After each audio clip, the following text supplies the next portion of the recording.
Êtes-vous prêt à grignoter quelques livres? Alors, c'est parti!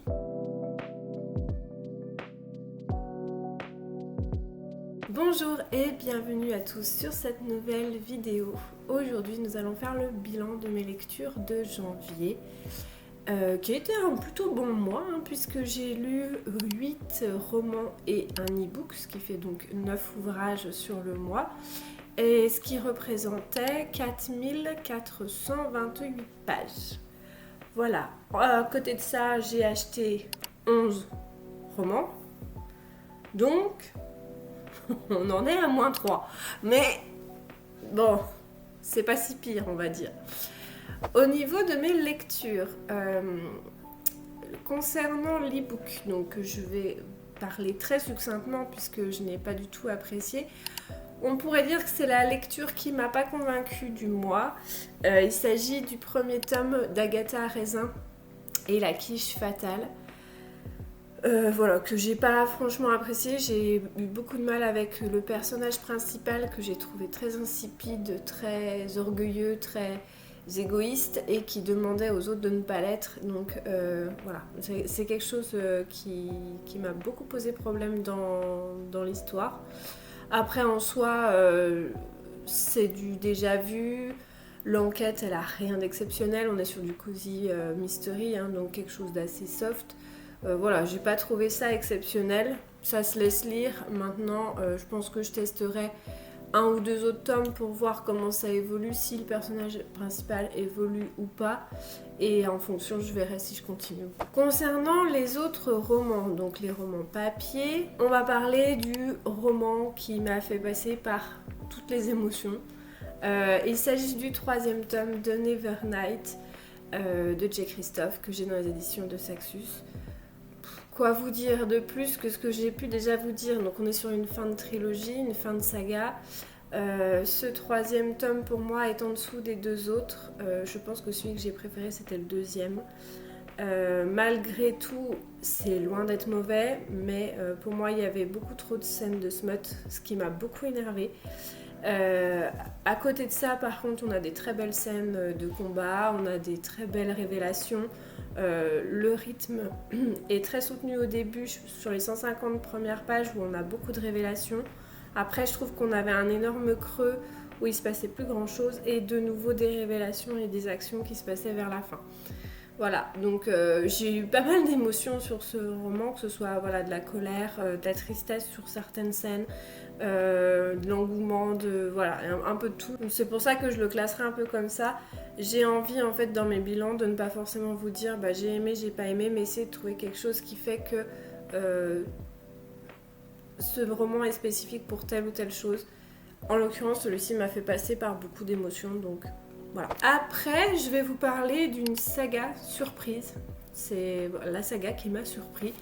Dans le bon sens, puisque je ne m'attendais pas à aimer, je ne m'attendais pas à autant apprécier et à autant être plongée dans l'univers. Et pour cause, j'ai enchaîné les 3 tomes. Il s'agit de Babel Corp de Scott Rydgun que j'ai dans les éditions Milan. Donc il y avait Genesis 11, le premier tome, Eden, le tome 2, et Ascension, le tome 3. Voilà. Donc c'est une trilogie de science-fiction young adulte. Très très bien écrite. Écoutez, j'ai beaucoup accroché au style. J'ai beaucoup aimé suivre tous ces personnages, tous ces adolescents. J'ai trouvé que tout était plutôt bien traité, que ce soit la différence, la découverte de soi, la découverte de l'autre. Même les scènes un peu, on va dire, romantisées sont plutôt bien traitées pour ma part. Il n'y en a pas de trop. Je trouve que l'équilibre était vraiment bien trouvé entre les introspections des personnages et les scènes d'action qui ont pu se passer. Les retournements de situation sont plutôt intéressants également.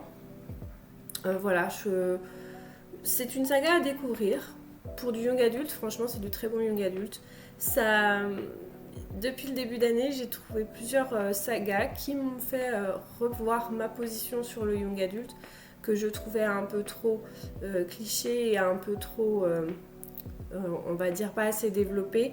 Là, j'ai trouvé plusieurs séries qui me conviennent plutôt bien en young adulte et j'aimerais donc en découvrir plus. Donc, Babelcorp en fait partie, je suis très contente de l'avoir découvert. Autre saga que j'ai lu en entier, enchaîné sur le mois, il s'agit d'un diptyque, donc une duologie française, que j'ai trouvé très étonnant de par sa construction et de par l'univers qui était présenté. Donc il s'agit des Royaumes immobiles d'Ariel Holz que j'avais moi dans les éditions Pocket. Donc le premier tome c'est La princesse sans visage et le deuxième tome Le règne des chimères. Voilà. Quoi vous dire sur cette série que je n'ai pas déjà dit également. On est sur une fantasy young adulte. Voilà, donc c'est le deuxième young adulte qui me fait changer d'avis sur le young adulte, que j'ai trouvé vraiment très intéressante, très étonnante. Je savais pas trop à quoi m'attendre. J'aime beaucoup la fantasy, mais je ne savais pas trop à quoi m'attendre sur du young adulte. Et j'ai été très surprise de ne pas trouver ce qu'on voit beaucoup en ce moment lié à la romantaisie et d'avoir quelque chose d'assez développé, un univers qui est plutôt intéressant, avec un glossaire à la fin, un bestiaire même je crois qu'il l'appelle, voilà, avec tous les différentes créatures qu'il puisse y avoir dans ce monde. Les personnages sont vraiment bien construits, il y a quand même une trame narrative derrière, on ne balance pas juste des informations comme ça, c'est vraiment bien construit, la plume est très fluide et très intéressante. Quoi vous dire de plus ? Lisez ça, c'est très intéressant. Moi j'ai beaucoup aimé cet univers, j'ai beaucoup aimé découvrir ces personnages, les suivre dans leur pérégrination, dans leurs actions. Il y a des petits complots politiques, on n'est pas sur quelque chose d'hyper fourni comme de la fantasy adulte, mais je trouve que pour rentrer dans l'univers de la fantasy young adulte, c'est quelque chose de totalement abordable. Il n'y a pas du tout de moments creux. Et il se passe toujours des choses, enfin voilà, franchement, très étonnée et très contente d'avoir découvert également cette série. Après, on passe sur les 2 dernières lectures qui ont été pas ouf. Celle-ci, c'est vraiment la lecture pas ouf. C'est la partie 2 et 3 des Épées de Haven, donc les aventures de Hawk et Fisher. Donc c'est le premier volume de Simon R. Green dans les éditions Brajlon. Je vous avais expliqué, c'est donc une intégrale qui regroupe 3 des aventures de Hawk et Fisher. Le premier tome, je l'ai lu il y a 2 ans. Et donc j'ai lu le tome 2 et le tome 3 d'affilée parce que je voulais essayer d'avancer. Et me connaissant, j'allais pas y revenir tout de suite sinon.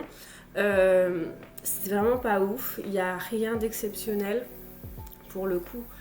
C'est vraiment... Enfin, il se passe pas énormément de choses. Les actions sont pas hyper présentes.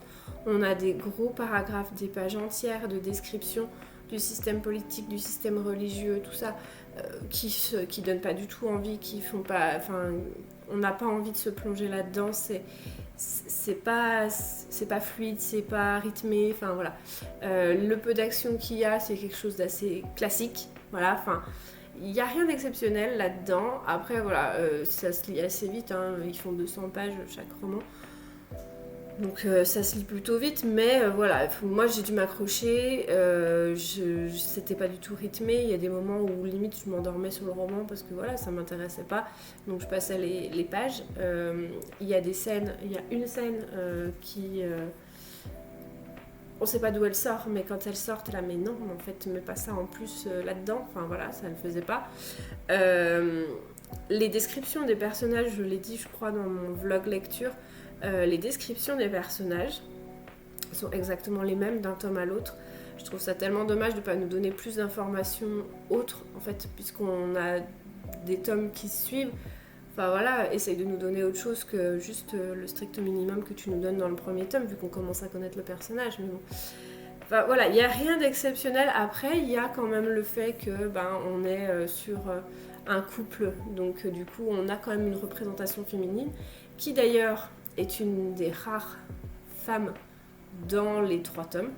Il y en a d'autres, mais elles sont vraiment pas mises en avant. Donc il y a quand même au moins cette particularité-là de vouloir mettre quand même les femmes un peu en avant. Maintenant, voilà, je passe mon chemin pour le moment. J'ai le 2e tome, pour l'instant j'ai pas envie de le sortir, on verra si j'ai envie ou pas, sinon ça s'en va. Et enfin, la lecture qui m'a déçue. Déçue parce que j'avais des très bons souvenirs du premier tome qui m'avait beaucoup plu et celui-ci j'ai beaucoup moins accroché. Il s'agit du tome 2 du Bureau des affaires occultes, donc Le fantôme du vicaire d'Éric Foissier, que j'ai dans les éditions Le Livre de Poche.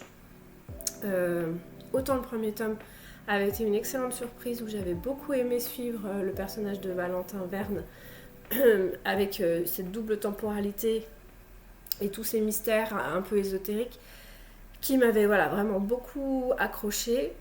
L'univers, c'est notre monde, hein, parce que c'est du thriller policier.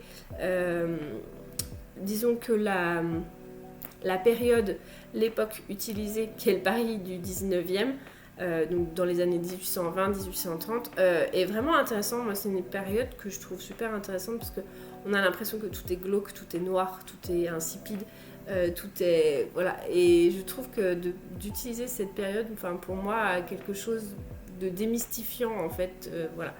Et je trouve l'univers, pour le coup, très bien retranscrit, puisque je ressens vraiment cette noirceur, ce brouillard continu dans ce Paris du 19e.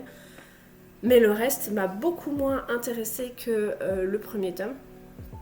On a toujours cette double temporalité et je me dis qu'à terme, si on reste sur une double temporalité à chaque fois, ça risque peut-être de vite me saouler. Et je trouve que le personnage n'est pas cohérent par rapport à ce qui se passe. Voilà, j'en ai déjà parlé, j'en reparlerai pas. J'ai rien trouvé d'exceptionnel. Les deux mystères en soi m'ont absolument pas surprise. J'ai découvert beaucoup de choses, voire peut-être la totalité avant d'arriver au bout. J'ai absolument pas été surprise des révélations.